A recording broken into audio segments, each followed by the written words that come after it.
My father was, he is on the left here, my father was officer of the General Staff of the Soviet Army. He was inspector of land forces, Soviet troops stationed in countries like Mongolia, Cuba, East European countries. This is the picture taken at the entrance of my Institute of Oriental Languages. It's a part of Moscow State University. As every Soviet student, I was, quote-unquote, volunteering for harvesting grain in Kazakhstan. By the end of my training in school, I was recruited by the KGB. This picture was taken on that day, and you can see again how happy it feels to be recruited by the KGB. Pay special attention to number of bottles on the table. One of my functions was to keep foreign guests permanently intoxicated the moment they land at Moscow airport. In 1967, the KGB attached me to this magazine, Look magazine. A group of 12 people arrived to USSR from United States to cover the 50th anniversary of October Socialist Revolution in my country. From the first page to the last page, it was a package of lies.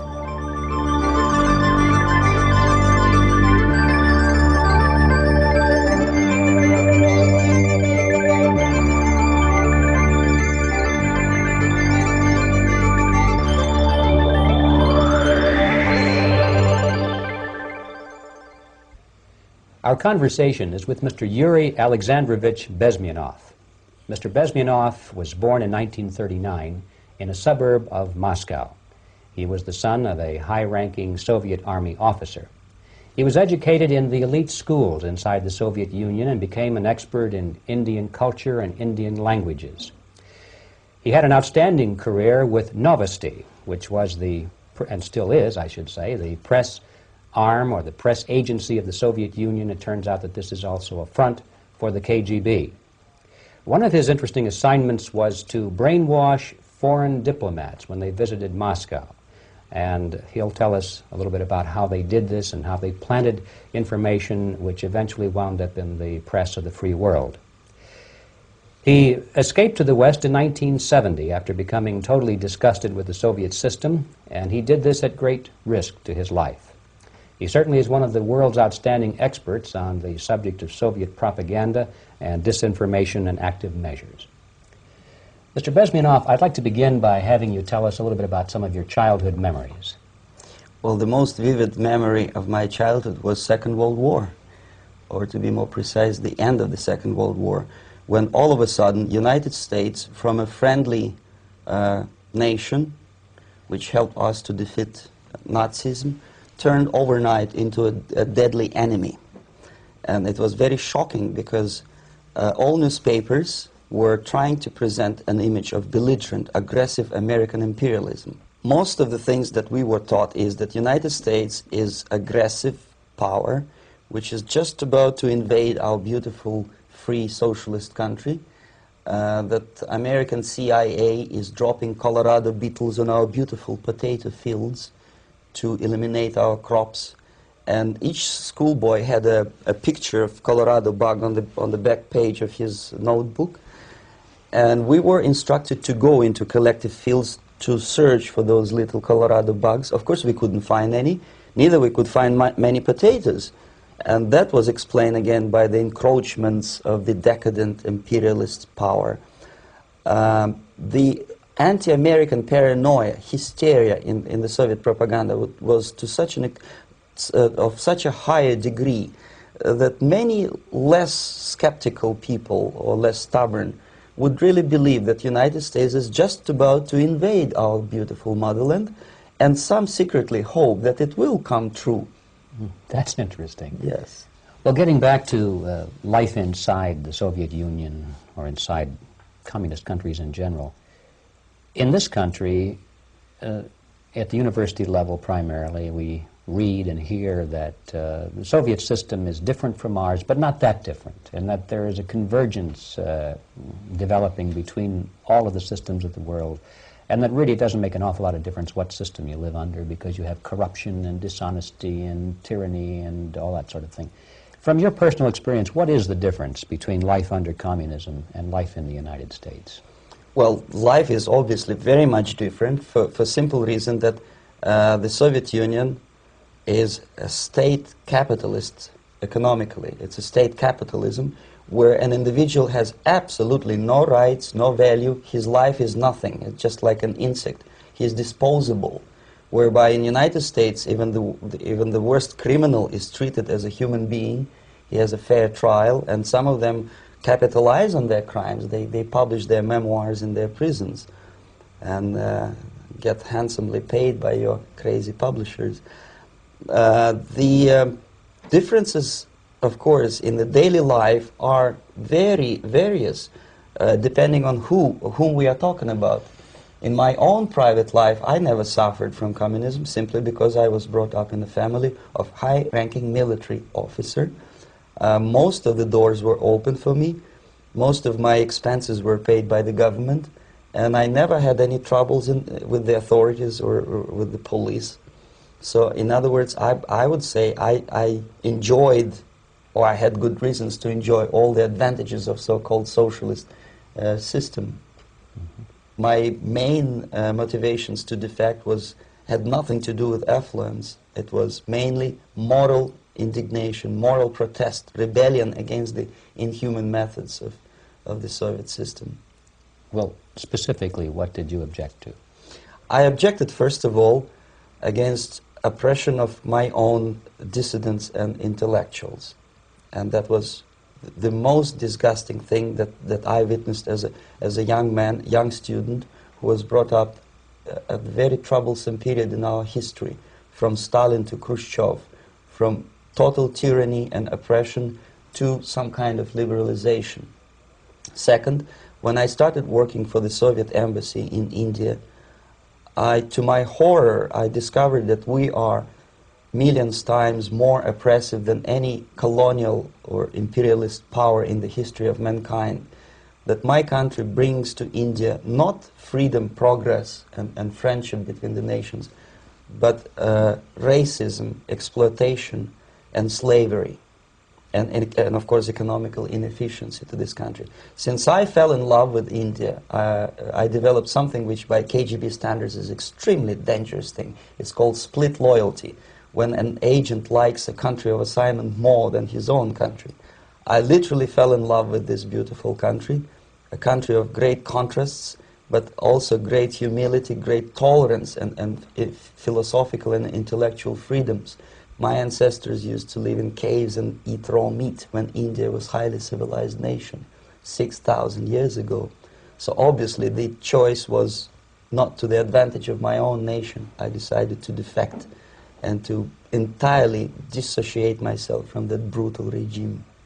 Mr. Bezmenov, we've read a lot about the concentration camps and the slave labor camps under the Stalin regime. Now the general impression in America is that those things are part of the past. Are they still going on today, or what is the status? Yes. There's no qualitative change in the Soviet concentration camp system. There are changes in numbers of prisoners. Again, this is unreliable Soviet statistics. We don't know how many political prisoners are there in the Soviet concentration camps. But we sure know from various sources that at each particular time there are close to 25 to 30 million of Soviet citizens who are virtually kept as slaves in forced labor camp system.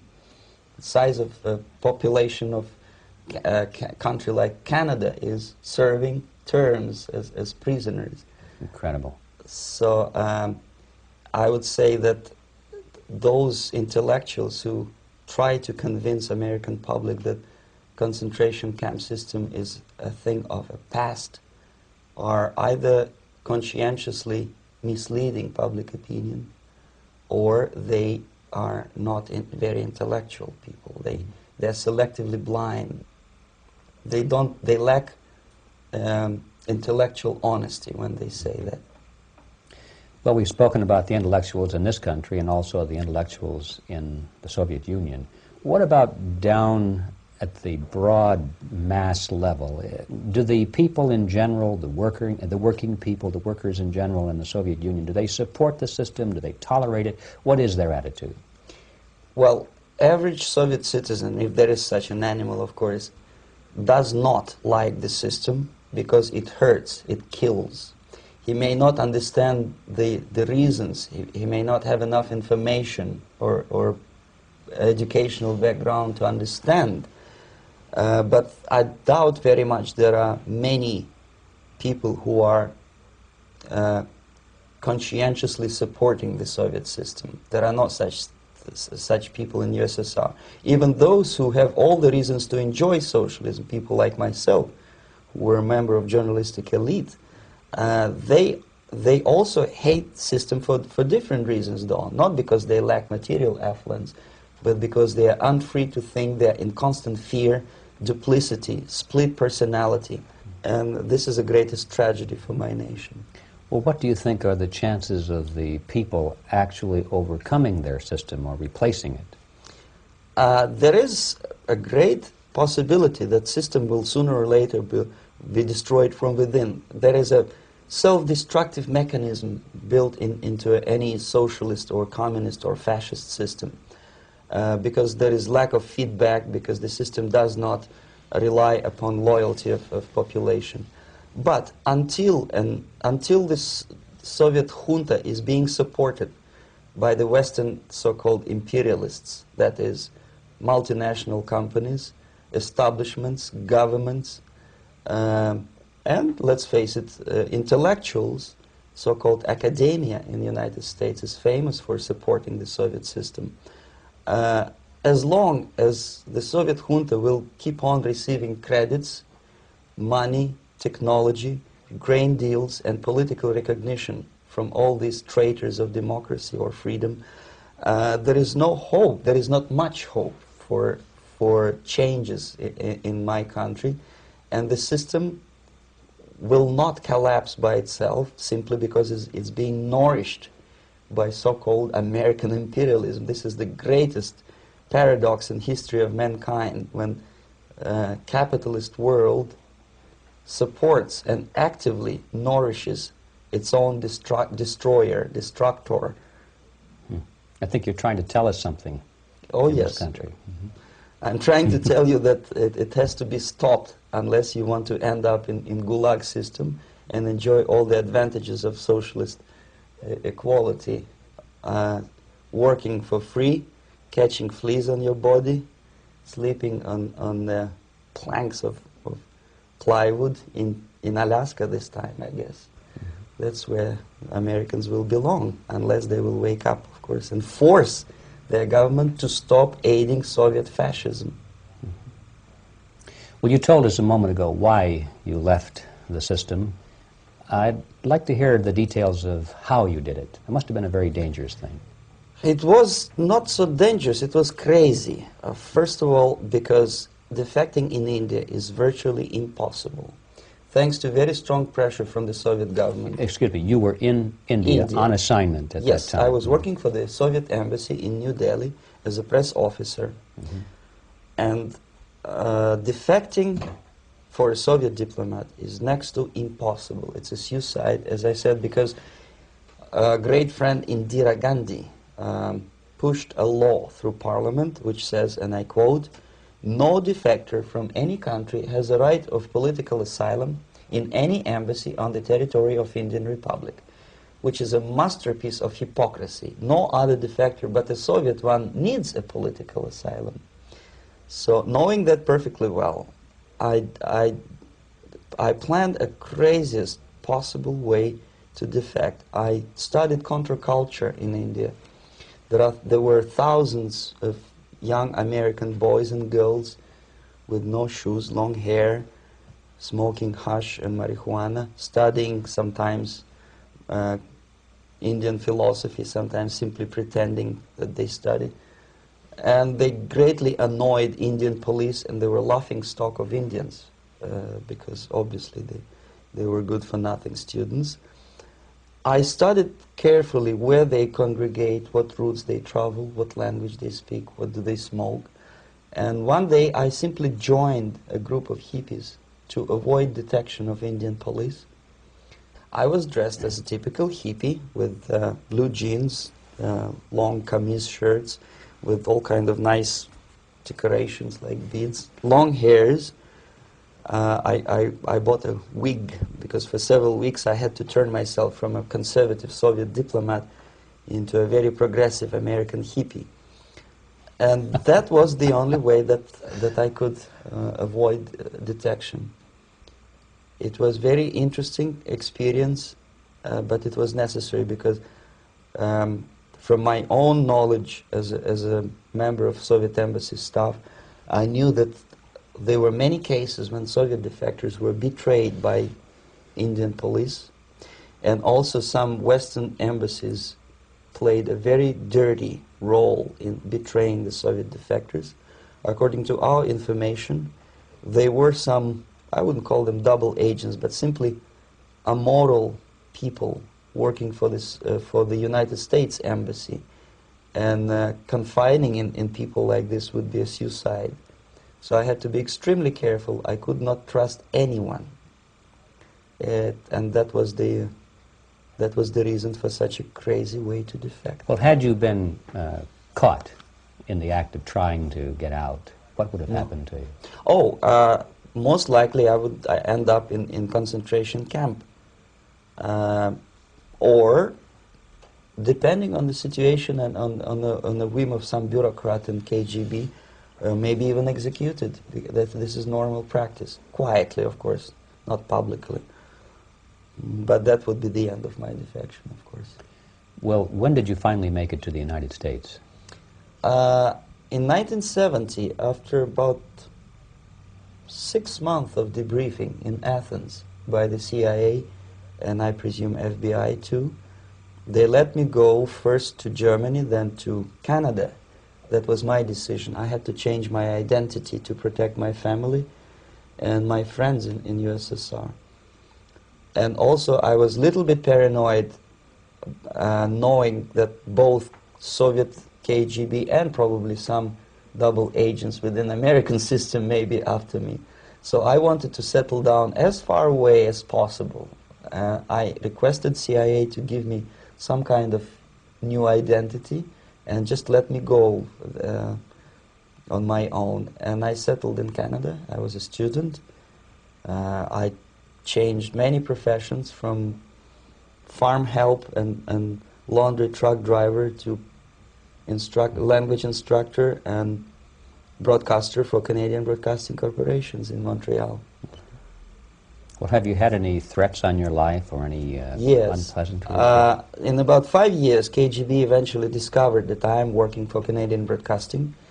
I made a very big mistake. I started working for overseas service of CBC, which is similar to Voice of America, in Russian language. And of course, monitoring service in USSR picked up every new voice.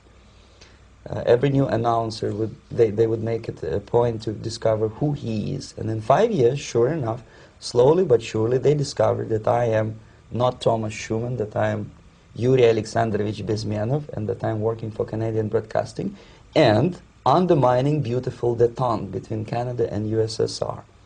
And the Soviet ambassador Alexander Yakovlev made it his personal effort to discredit me. He complained to Pierre Trudeau, who is known to be a little bit soft on socialism.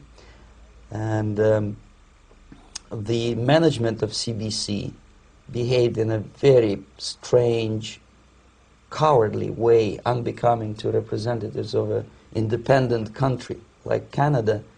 They listened to every suggestion that Soviet ambassador gave, and they started shameful investigation, analyzing content of my broadcasts to USSR.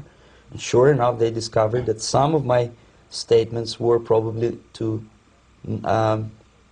would be offending to the Soviet Politburo. So I had to leave my job. And of course, subtle intimidations. They would say something like, please cross the street carefully because, you know, traffic is very heavy in Quebec. And fortunately, I know about the psychology and the logic of activity of the KGB, and I never allowed myself to be intimidated. This is the worst thing. This is what they expect a person, a defector, to be intimidated. Once they spot that you are scared, they keep on developing that line And then eventually you either have to give up entirely and work for them, or they neutralize you. They would definitely stop all kind of political activity, which they failed to do in my case, because I was stubbornly working for the Canadian Broadcasting. And in response to their intimidations, I said that, look, this is a free country, and I am as free as you are. And I also can drive very fast. And gun control is not yet established in Canada, so I had a couple of good shotguns in my basement. So welcome to visit me someday with your Kalashnikov's machine guns. So obviously it didn't work. Intimidation didn't work. So they tried different approach, as I described. They approached on the highest level, on the level of Canadian bureaucracy. And at that level they were on successful. that level they were successful. On individual level they failed flat. Mr. Bezmenov has brought a series of slides with him that he has taken from the Soviet Union, and I think this is a good time to take a look at the slides. Yes. Now, the viewers will be able to see these slides as we talk about them. Yes, this is a collection of slides which are, some of them are snapshots from my family album, some of them are documents which I smuggled from the Soviet embassy, and some are reproductions from local mass media. I usually show them to establish my credibility as a defector. This is a picture of my native town, Mytishi, about 20 miles north from Moscow. Characteristically, there is a statue of Comrade Lenin in the central square.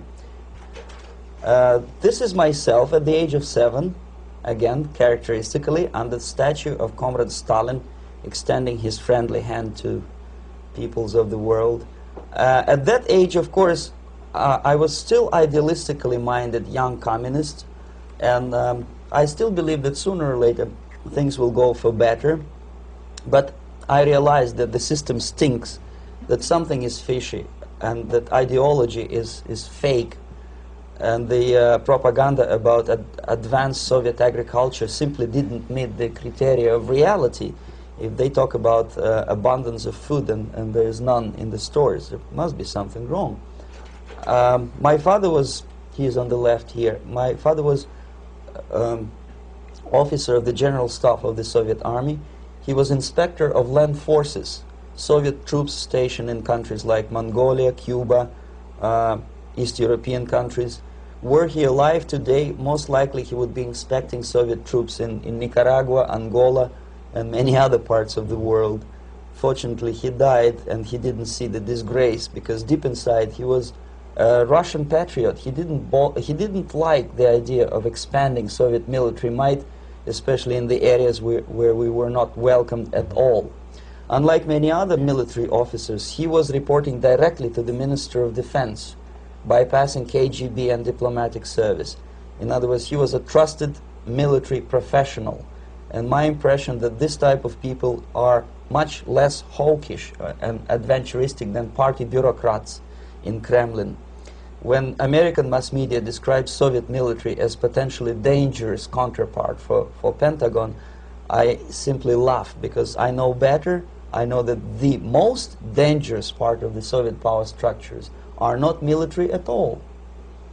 Most likely, if they come to power in my country, they'll be more sensible negotiators for nuclear disarmament and withdrawal of the Soviet troops from many parts of the world. But if someone from the party structure or the KGB structure were to give the orders for a military they have to obey, they yes, would follow because them. they are professional military. But they, you see, the triangle of power and hate in USSR is the party at the top, the party elite, the oligarchy of the party, then the military and the KGB at the bottom.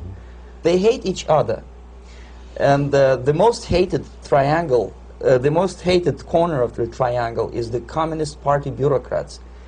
They are the most adventuristic, senile megalomaniacs. They can start war, I wouldn't be surprised. Not the military. They know what war is. At least my father did.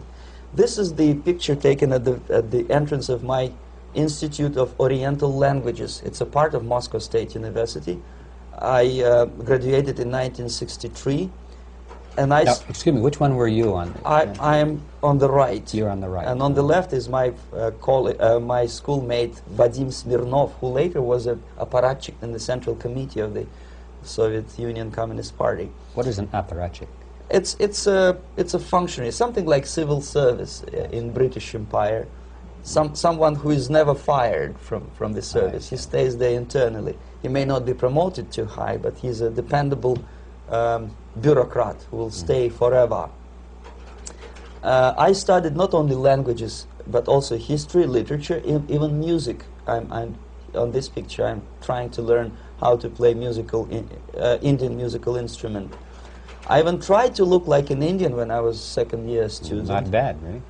Yes, actually it was strongly encouraged by the instructors in my school, because the graduates of my school were later on employed as diplomats, foreign journalists, or spies. As every Soviet student, I was quote-unquote volunteering for harvesting grain in Kazakhstan. This is the biggest agricultural blunder of the Soviet government. But I didn't have much choice, of course, because the communist motto borrowed from the Bible says, "Those who do not work shall not eat." And you can see me eating, therefore I was working, and you can see how happy I was about it. I went through a very extensive physical and military training, including the military games in areas, suburban areas of Moscow. And here, for example, we are on the tour in Arkhangelsk area. And by the end of my training in school, I was recruited by the KGB. This picture was taken on that day, and you can see again how happy it feels to be recruited by the KGB. Our conversation with Yuri Alexandrovitch Bezmenov, who is a defector from the Soviet Union, a former propaganda agent for Novasti and the KGB, will continue after this message.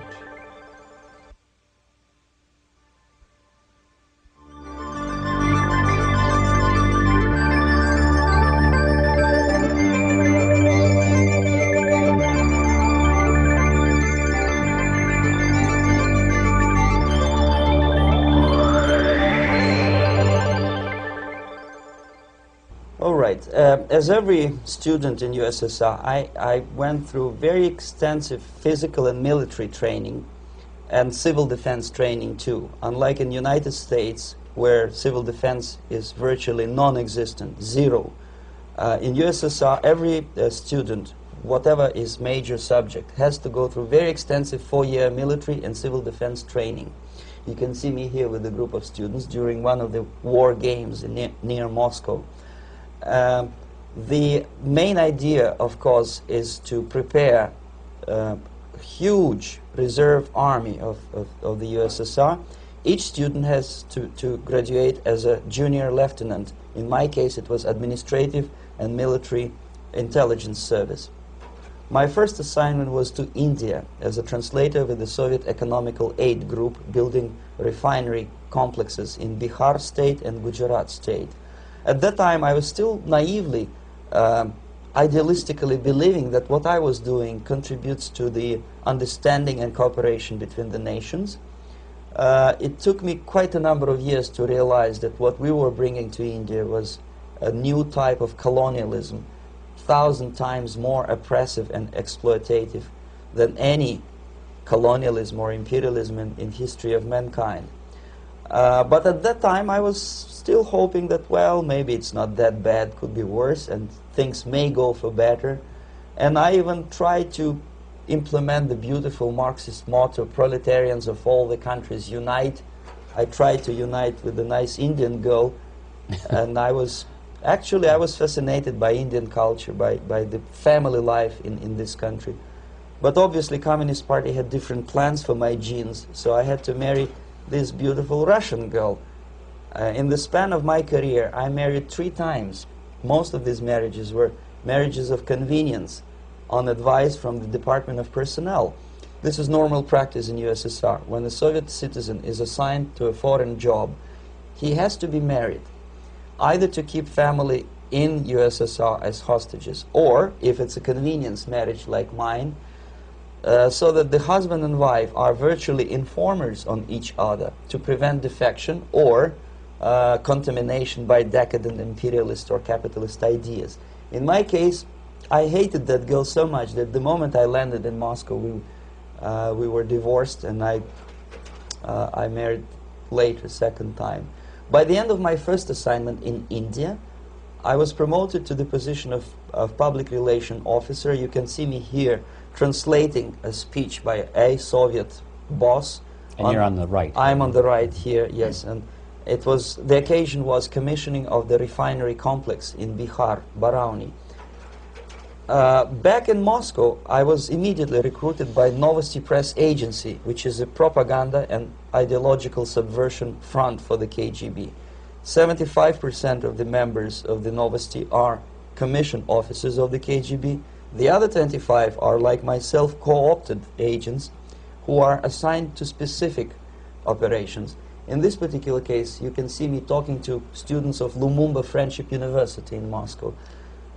This is a huge school under the direct control of the KGB and Central Committee, where future leaders of the so-called national liberation movements are being educated and selected carefully.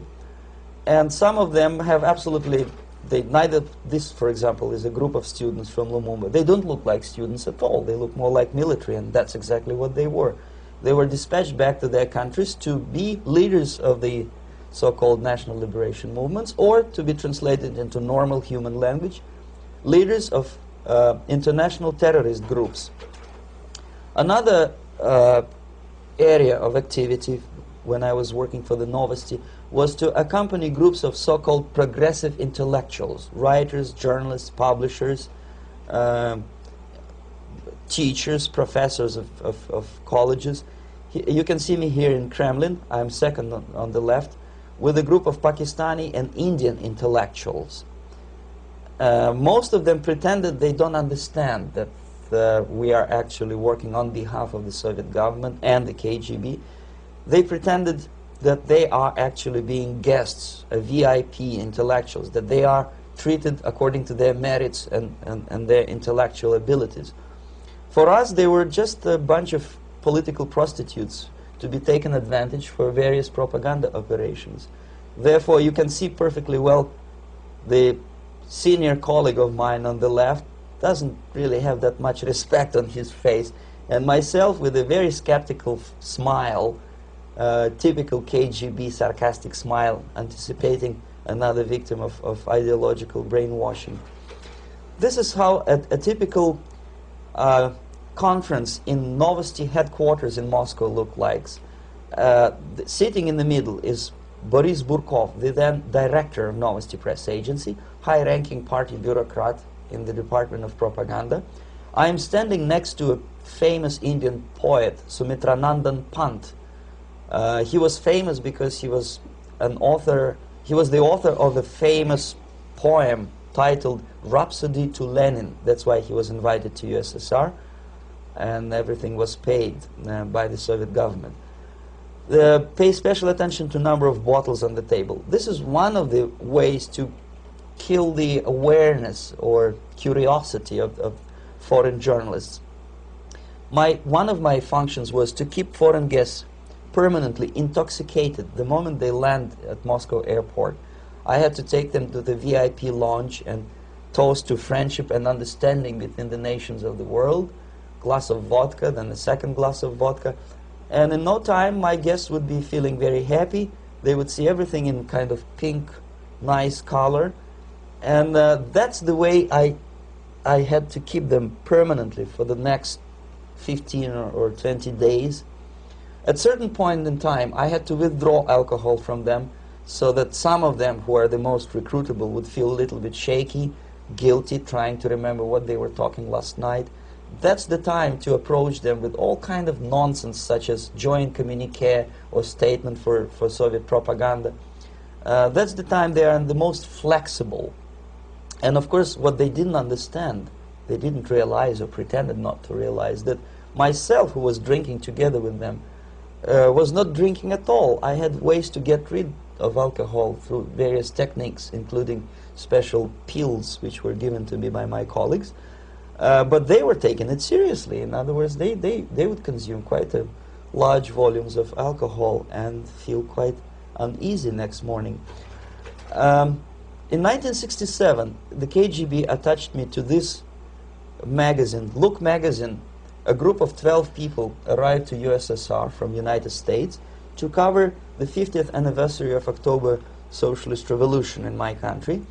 From the first page to the last page, it was a package of lies, propaganda cliché, which were presented to American readers as opinions and deductions of American journalists.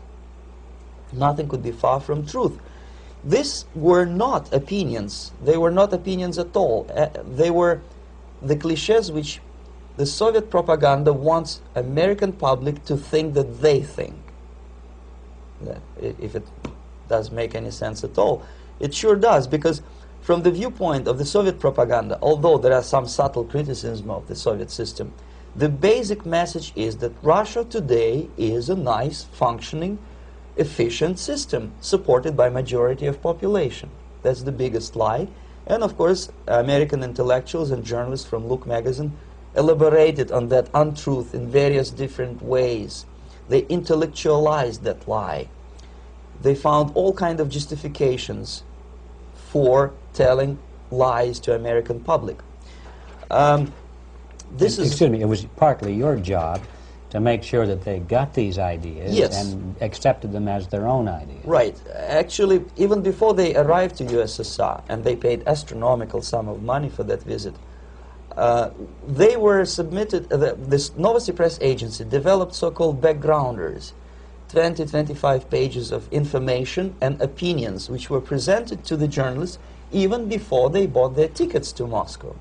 They had to analyze the situation, and judging on their reaction to that backgrounder, the local Novosti representative or local Soviet diplomat in Washington, D.C. would assess whether they be given visa to USSR or not. So they were selected ahead of time. Oh yes, they were pre-selected very carefully, and there is not much chance for honest journalists to arrive to USSR and to stay there for 1 year and to bring this package of lies back home. This, for example, is a centerfold of the Look magazine. They presented this monument erected by Communist Party in Stalingrad as the symbol, personification of Russian military might.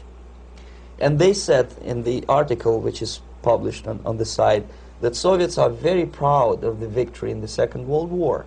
This is another big myth, a lie. No sensible people would be proud to lose 20 millions of their countrymen in a war which was started by Genoese Hitler and Comrade Stalin and paid by American multinationals. Most of the Soviet citizens look at this type of monuments with disgust and sorrow, because every family lost father, brother, sister, or child in the Second World War. Yet American journalists who were trying to appease, to please their hosts, presented this picture on the centerfold as the symbol and personification of Soviet national, they call it Russian national spirit. And it was greatest misconception and a very tragic misunderstanding. Of course, Look magazine was not distributed in USSR. The main audience was in United States. But I presume that many Americans, millions of Americans who were reading Look magazine at that time, had absolutely wrong idea about the sentiments of my nation, about what the Soviets are proud of and what they hate. This is a group, you see the same lady with the sword in Stalingrad. This is the group of journalists. Myself is in the center with the same devilish smile. And Mr. Philip Harrington is on the extreme left there with his camera. This is the gentleman which was so deaf or so uninterested in what I had to say to him. This is the same picture, a blow-up of the same picture. Many guests from various countries, in this particular case from Asia and Africa, were taken by me as a Novosti Press Agency employee for a tour across Siberia, for example. We would show them typical kindergarten, you see, nothing special by American standards, just nice children sitting, eating their breakfast or lunch. What they could not understand, or they pretended not to understand, that this is an exemplary kindergarten. This is not the kindergarten for average person or average family in USSR. And we maintain that illusion in their minds. You can see myself under the red spot in the middle there, with the same business-like expression. I'm doing my job. That's what I'm assigned to do, and that's what I was paid to do.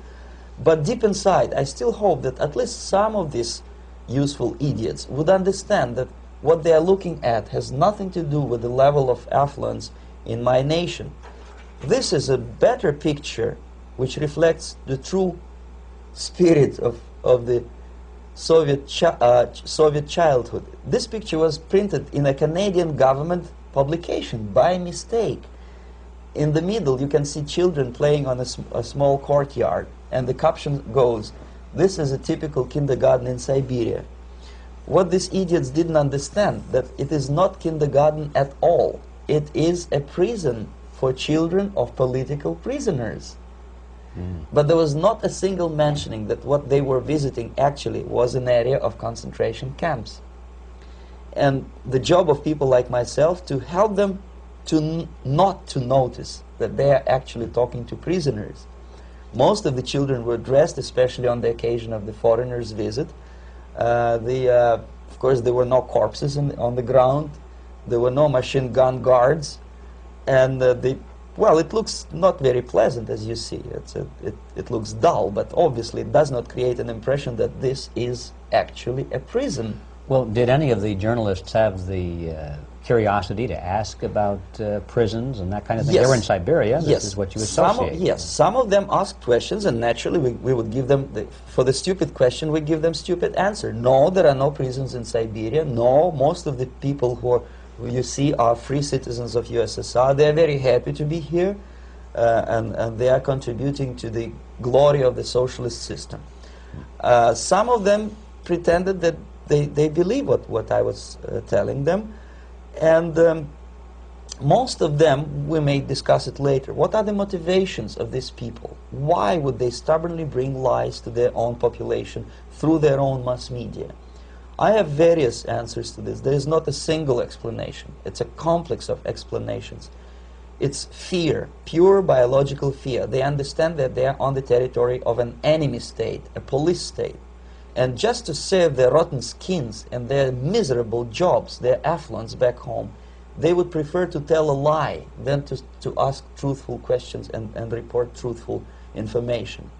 Second, most of these schmucks were afraid to lose their jobs, because obviously if you tell truth about my country, you will not last long as a correspondent of New York Times or Los Angeles Times. They will fire you. What kind of correspondent are you? You obviously cannot find common language with Russians if they kick you out in 24 hours. So just by trying to be conformist to their own editorial bosses, they tried not to offend the sentiments of the Soviet administrators and people like myself. Deep inside, I hope they would insult my or offend my sentiments. Obviously, they preferred not to. Another reason, I refuse to believe it, but obviously, there is another reason. Obviously, it's a greed. These people earn a lot of money. When they come back to USA, they claim that they are experts in my country. They write books which sells in million copies, titled like Russians, The Truth About Russia. Most of it is lie about Russia. Yet they claim to be Sovietologists. They play back myth about my country, the propaganda cliches. Yet they stubbornly resist the word of truth. If a person like Solzhenitsyn is either defecting or kicked out of USSR, they try all their best to discredit him and to discourage him. I don't have much chance to appear on national network with a true story about my country. But a useful idiot like Hendrik Smith or Robert Kaiser, they are big heroes. They come back from USSR. They say, oh, we were talking to dissidents in Russia. Big deal. Soviet dissidents are chasing American correspondents in the streets, and they are cowardly escaping from these contacts. For some strange reason, if you want to know more about Spain, you refer to Spanish writers. If you want to learn more about French, you read French writers. Even about Antarctica, I bet you would read Penguins. Only about the Soviet Union, for some strange reason, you read Hendricks and Schmendricks and all kind of Kissingers, because they claim that they know more about my country. They know nothing, or next to nothing, or they pretend that they know more than they actually do. I would say they are dishonest people who lack integrity and common sense and intellectual honesty. They bring back all kind of stories like that. A kindergarten in Siberia. Omitting the most important fact, it's a prison for children of political prisoners. Another greatest example of monumental idiocy of American politicians. Edward Kennedy was in Moscow, and he thought that he is a popular, charismatic American politician who is easygoing, who can smile, dance at the wedding in Russian Palace of Marriages. What he did not understand, or maybe he pretended not to understand, that actually he was being taken for a ride. This is a staged wedding, especially to impress foreign media, or useful idiots like Ed Kennedy. Most of the guests there, they had security clearance, and they were instructed what to say to foreigners. This is exactly what I was doing. You can see me in the same damn wedding palace in Moscow where Ed Kennedy was dancing here. You see, smiling. He thinks he's very smart. From the viewpoint of Russian citizens who observe this idiocy, he's narrow-minded, egocentrical idiot who tries to earn his own popularity through participation in propaganda farces like this. Here you can see myself. On the right, again, exemplary Soviet bride. On the left, 3 journalists from various countries, Asia, Africa, and Latin America. Obviously, they enjoying the situation. They will go back home and write the reports. We were present on a regular Soviet wedding. They were not present on a regular Soviet wedding. They were present, they were parts of a farce, of a circus performance. Another thing which I had to, sometimes risking my life to explain to foreigners. Time magazine, for example, is very critical of South African racist regime. The whole article was dedicated to the shameful internal passport system where blacks are not allowing to live with whites. For some strange reason, for the last 14 years since my defection, nobody wanted to pay attention to my passport. This is my passport. It also shows my nationality, and it has a police rubber stamp, which is called propiska in Russian language, which assigns me to a certain area of residence. I cannot leave that area, same way as this black man cannot leave the area in South Africa. Yet we call South African government racist regime.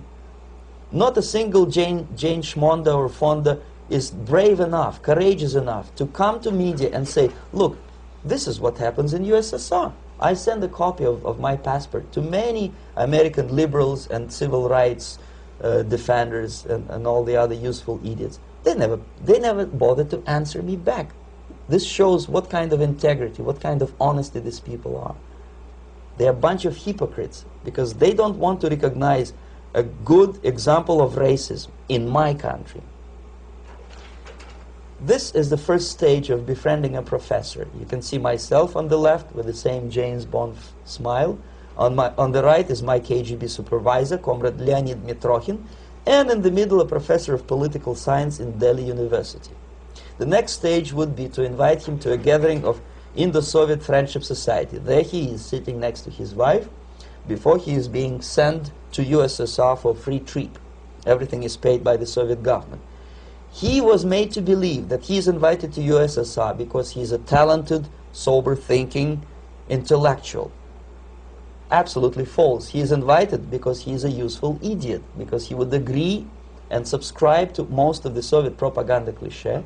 And when he is coming back to his own country, he is going for years and years to teach the beauties of Soviet socialism, newer and newer generations of his students, thus promoting the Soviet propaganda line. The KGB was even curious about this gentleman. It may look innocent. Maharishi Mahesh Yogi, a great spiritual leader, or maybe a great charlatan and crook, depending on from which side you're looking at him. Beatles were trained at his ashram in Hardwar in India how to meditate. Mia Farrow and other useful idiots from Hollywood visited his school, and they returned back to United States absolutely zonked out of their minds with marijuana, hashish, and crazy ideas of meditation. To meditate, in other words, to isolate oneself from the current social and political issues of your own country. To get into your own bubble, to forget about troubles of the world.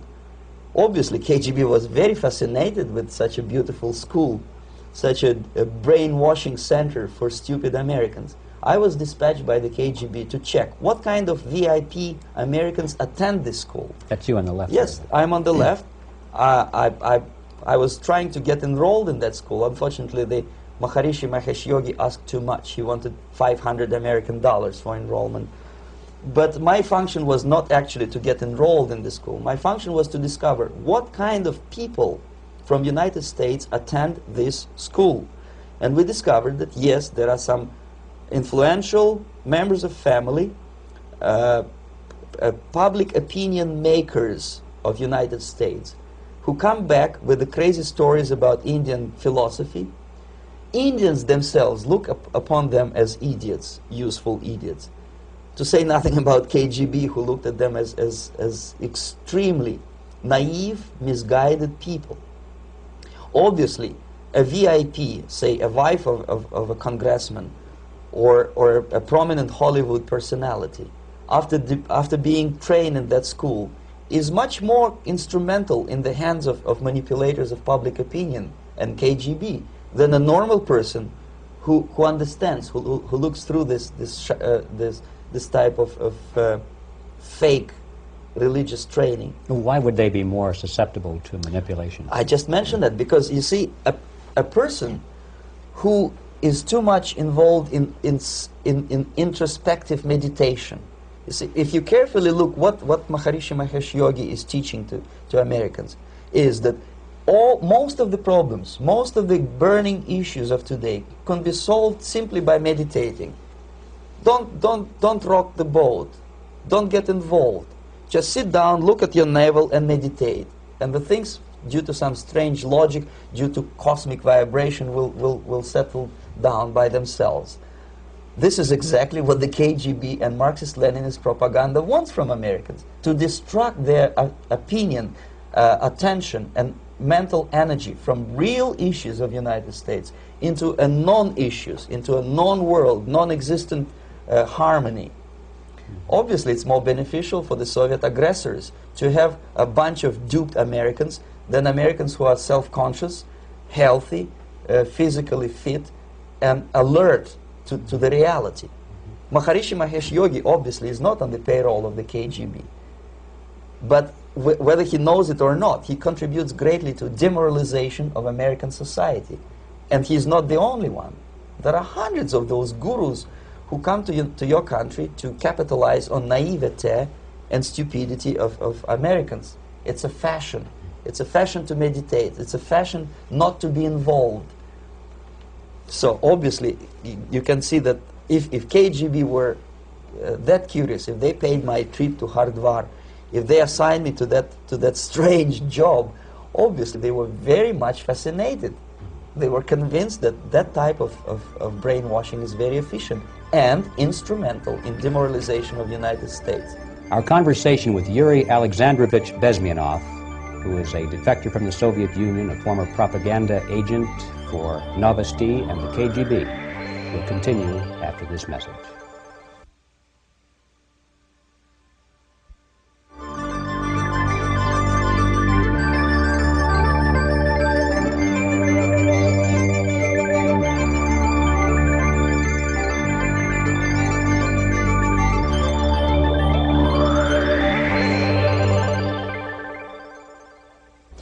This picture shows the part of the building of USSR embassy, and my supervisors. On the left is Comrade Mehdi, an Indian communist, and on the right, Comrade Mitrokhin, my supervisors in the secret department of research and counter-propaganda. It has nothing to do with either research or counter-propaganda. Most of the activity of that department was to compile huge volume of information on individuals who were instrumental in creating public opinion.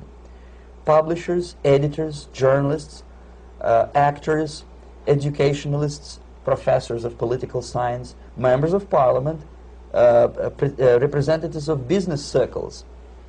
Most of these people were divided roughly in two groups. Those who would toe the Soviet foreign policy, they would be promoted to the positions of power through media and public opinion manipulation. Those who refused the Soviet influence in their own country would be character assassinated or executed physically come revolution. Same way as in the small town of Hue in South Vietnam, several thousands of Vietnamese were executed in one night when the city was captured by Viet Cong for only 2 days. And American CIA could never figure out how could possibly communists know each individual, where he lives, where to get him, and would be arrested in one night, basically in some 4 hours before dawn, put on a van, taken out of the city limits and shot. The answer is very simple. Long before communists occupied the city, there was extensive network of informers, local Vietnamese citizens, who knew absolutely everything about people who are instrumental in public opinion, including barbers and taxi drivers. Everyone who was sympathetic to the United States was executed. Same thing was done under the guidance of the Soviet embassy in Hanoi, and same thing I was doing in New Delhi. To my horror, I discovered that in the files where people were doomed to execution, there were names of pro-Soviet journalists with whom I was personally friendly. Pro-Soviet? Yes. They were idealistically minded leftists who made several visits to USSR, and yet the KGB decided that come revolution or drastic changes in political structure of India, they will have to go. Why is that? Because they know too much. Simply because, you see, the useful idiots, the leftists who are idealistically believing in the beauty of Soviet socialist or communist or whatever system, when they get disillusioned, they become the worst enemies. That's why my KGB instructors specifically made the point, never bother with leftists. Forget about these political prostitutes. Aim higher. This was my instruction. Try to get into large circulation, established conservative media. Rich, filthy rich movie makers, intellectuals, so-called academic circles. Cynical, egocentric people who can look into your eyes with angelic expression and tell you a lie. These are the most recruitable people, people who lack moral principles, who are either too greedy or too suffer from self-importance. They feel that they matter a lot. These are the people who KGB wanted very much to recruit. But to eliminate the others, to execute the others, don't they serve some purpose? Wouldn't they be the ones they rely on? They serve purpose only at the stage of destabilization of a nation. For example, your leftists in United States, all these professors and all these beautiful civil rights defenders, they are instrumental in the process of the subversion only to destabilize the nation. When their job is completed, they are not needed anymore. They know too much. Some of them, when they get disillusioned, when they see that Marxist-Leninists come to power, obviously they get offended. They think that they will come to power. That will never happen, of course. They will be lined up against the wall and shot. But they may turn into the most bitter enemies of Marxist-Leninists when they come to power. And that's what happened in Nicaragua. You remember most of these former Marxist-Leninists were either put to prison or one of them split, and now he's working against Sandinistas.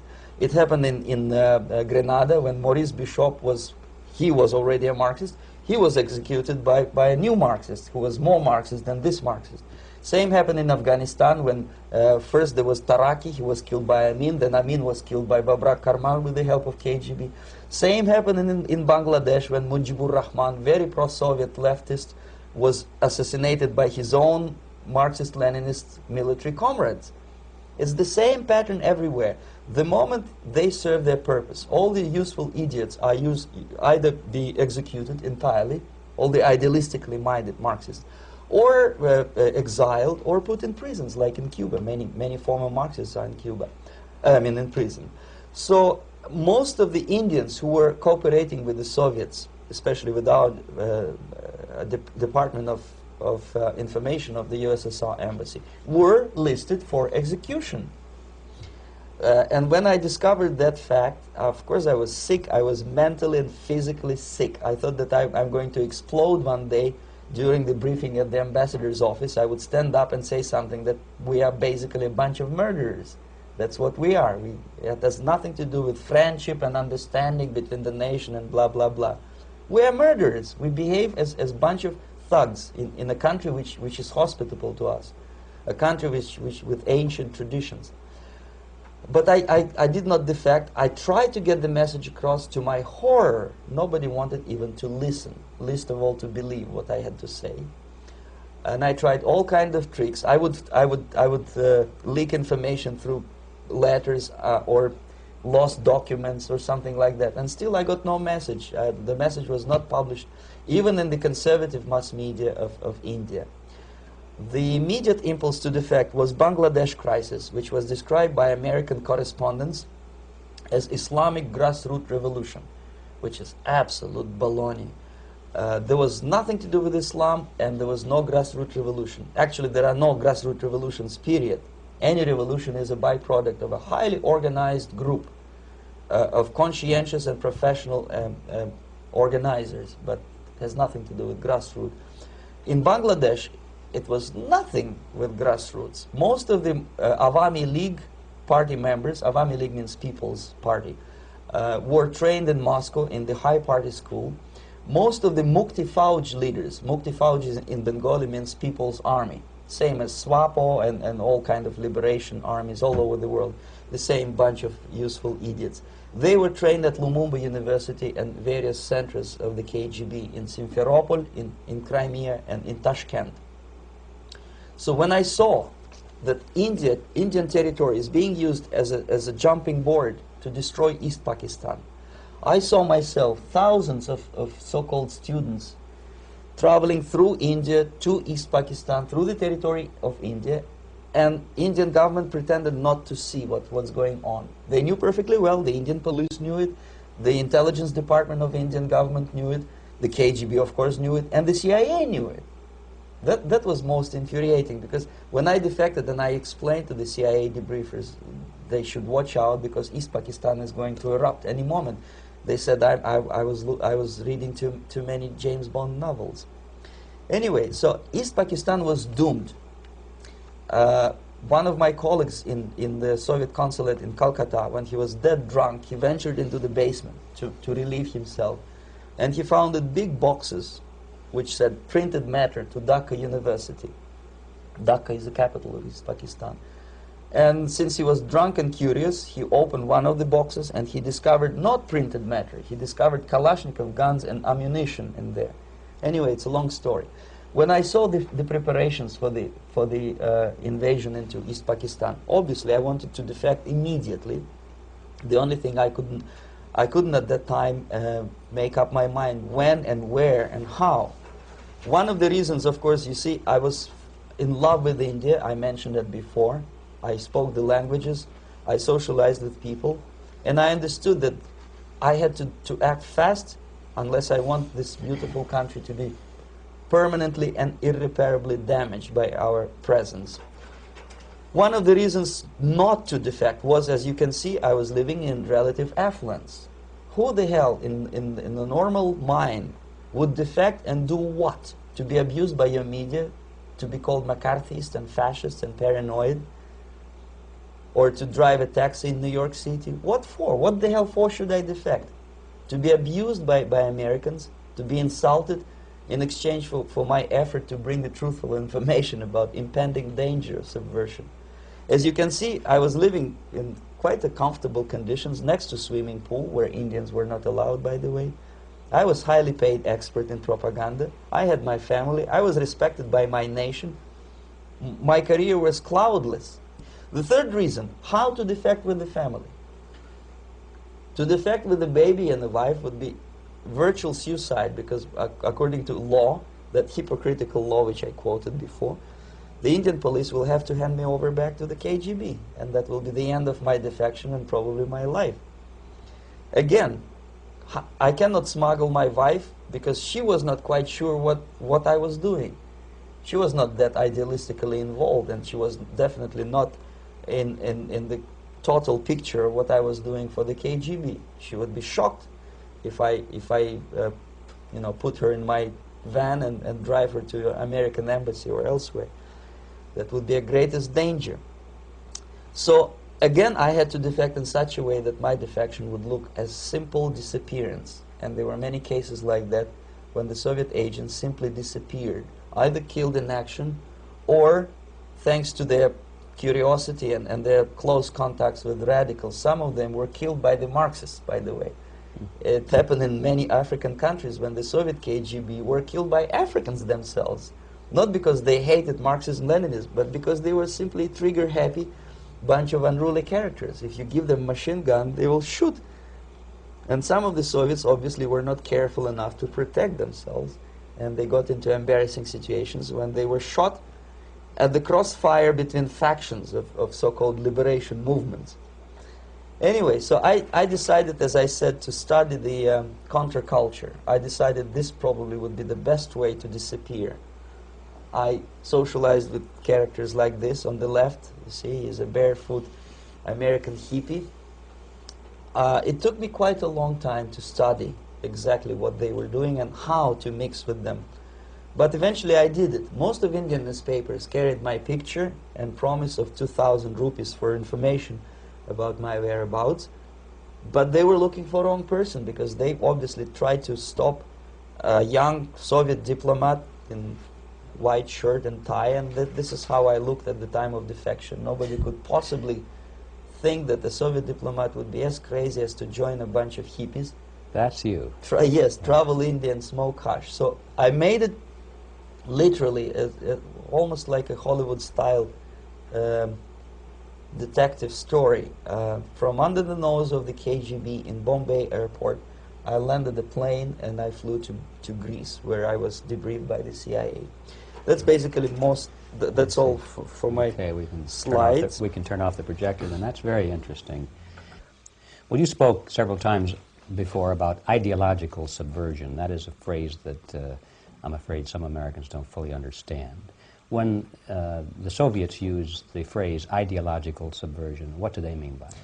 Ideological subversion is the process which is legitimate, overt, and open. You can see it with your own eyes. All you have to do, all American mass media has to do, is to unplug their bananas from their ears, open up their eyes, and they can see it. There is no mystery. There is nothing to do with espionage.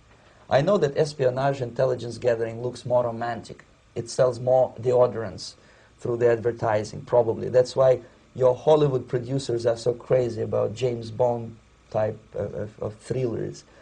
But in reality, the main emphasis of the KGB is not in the area of intelligence at all. According to my opinion and opinion of many defectors of my caliber, only about 15% of time, money, and manpower is spent on espionage as such. The other 85% is a slow process which we call either ideological subversion or active measures, активные мероприятия in the language of the KGB, or psychological warfare. What it basically means is to change the perception of reality of every American to such an extent that despite of the abundance of information, no one is able to come to sensible conclusions in the interests of defending themselves, their families, their community, and their country. It's a great brainwashing process which goes very slow, and it's divided in 4 basic stages. The first one being demoralization. It takes from 15 to 20 years to demoralize a nation. Why that many years? Because this is the minimum number of years which requires to educate one generation of students in the country of your enemy, exposed to the ideology of the enemy. In other words, Marxism-Leninism ideology is being pumped into the soft heads of at least 3 generations of American students without being challenged or counterbalanced by the basic values of Americanism, American patriotism. The result you can see. Most of the people who graduated in the 60s, dropouts or half-baked intellectuals, are now occupying the positions of power in the government, civil service, business, mass media, educational system. You are stuck with them.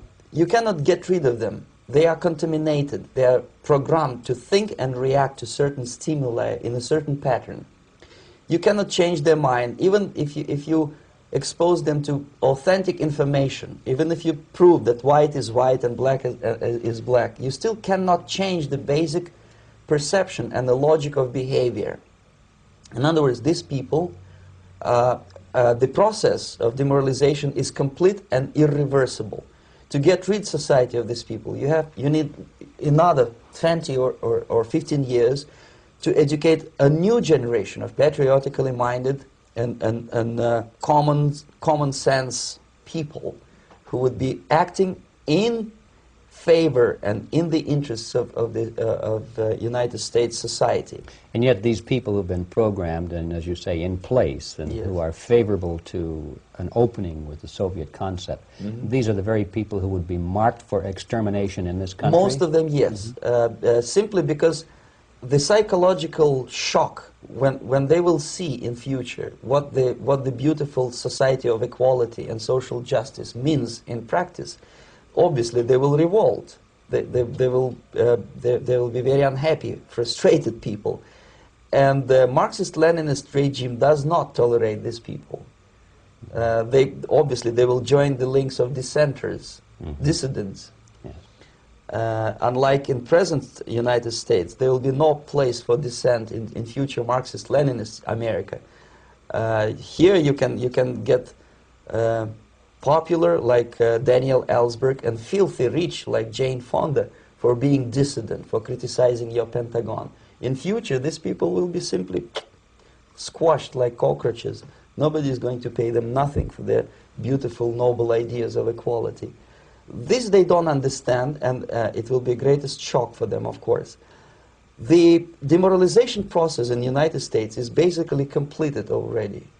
For the last 25 years, actually it's overfulfilled, because demoralization now reaches such areas where previously not even Comrade Andropov and all his experts would even dream of such a tremendous success. Most of it is done by Americans to Americans, thanks to lack of moral standards. As I mentioned before, exposure to true information does not matter anymore. A person who was demoralized is unable to assess true information. The facts tell nothing to him. Even if I shower him with information, with authentic proof, with documents, with pictures, even if I take him by force to the Soviet Union and show him concentration camp, he will refuse to believe it until he is going to receive a kick in his fat bottom. When a military boot crashes his balls, then he will understand, but not before that. That's the tragic of the situation of demoralization. So basically America is stuck with demoralization, and unless, even if you start right now, here, this minute, you start educating new generation of Americans, it will still take you 15 to 20 years to turn the tide of ideological perception of reality back to normalcy and patriotism. The next stage is destabilization. This time, subverter does not care about your ideas and the patterns of your consumption. Whether you eat junk food and get fat and flabby, doesn't matter anymore. This time, and it takes only from 2 to 5 years to destabilize a nation, what matters is essentials: economy, foreign relations, defense systems. And you can see it quite clearly that in some areas, in such sensitive areas as defense and economy, the influence of Marxist-Leninist ideas in the United States is absolutely fantastic. I could never believe it 14 years ago when I landed in this part of the world, that the process will go that fast. The next stage, of course, is crisis. It may take only up to 6 weeks to bring a country to the verge of crisis. You can see it in Central America now. And after crisis, with a violent change of power, structure, and economy, you have so-called the period of normalization. It may last indefinitely. Normalization is a cynical expression borrowed from Soviet propaganda. When the Soviet tanks moved into Czechoslovakia in '68, Comrade Brezhnev said, "Now the situation in brotherly Czechoslovakia is normalized."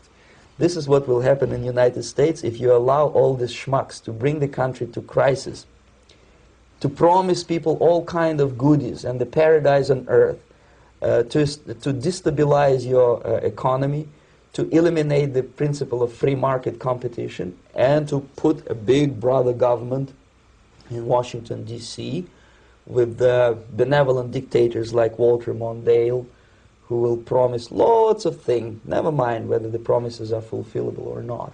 He will go to Moscow to kiss the bottoms of new generation of Soviet assassins, never mind. He will create false illusions that the situation is under control. Situation is not under control. Situation is disgustingly out of control. Most of the American politicians, media, and educational system trains another generation of people who think they are living at a peacetime. False. United States is in the state of war, undeclared total war against the basic principles and the foundations of this system. And the initiator of this war is not Comrade Andropov, of course. It's the system. However ridiculous it may sound, the world communist system or the world communist conspiracy, whether I scare some people or not, I don't give a hoot. If you are not scared by now, nothing can scare you. But you don't have to be paranoid about it. What actually happens now, that unlike myself, you have literally several years to live on unless the United States wake up.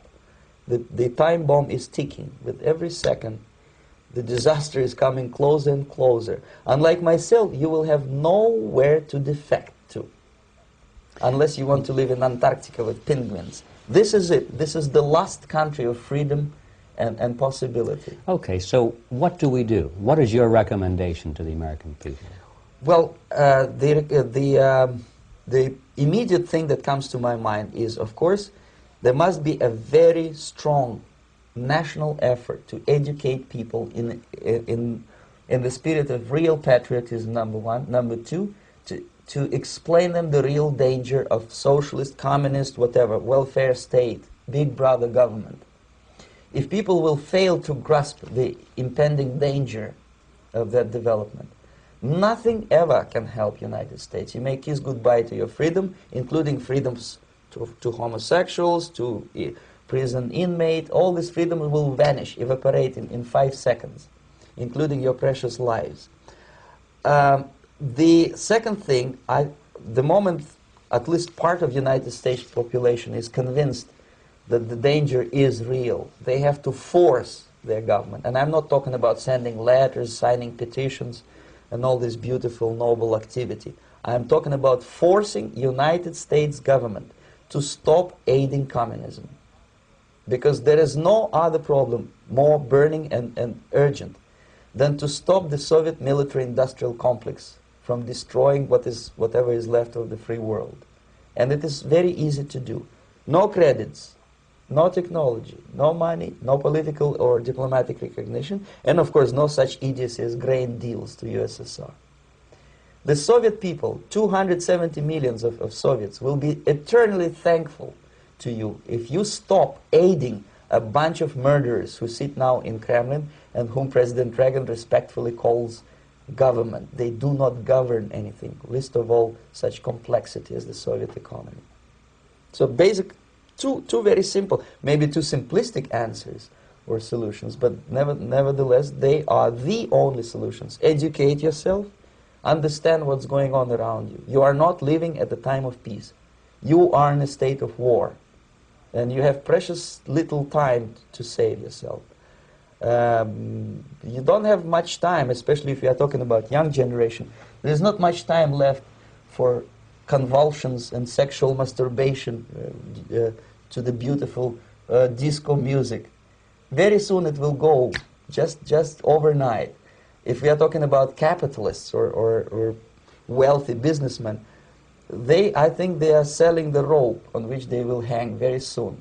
If they don't stop, if they cannot curb their unsettled desire for profit, and if they keep on trading with the monster of the Soviet communism, they are going to hang very soon. And they will pray to be killed, but unfortunately they will be sent to Alaska probably to manage industry of slaves. It's simplistic. I know it sounds unpleasant. I know Americans don't like to listen to things which are unpleasant. But I have defected not to tell you the stories about such idiocy as microfilm, James Bond type espionage. This is garbage. You don't need any espionage anymore. I have come to talk about survival. It's a question of survival of this system. You may ask me, what is it in for me? Survival, obviously, because unlike, as I said, I am now in your boat. If we sing together, we'll sing beautifully together. There is no other place on this planet to defect to.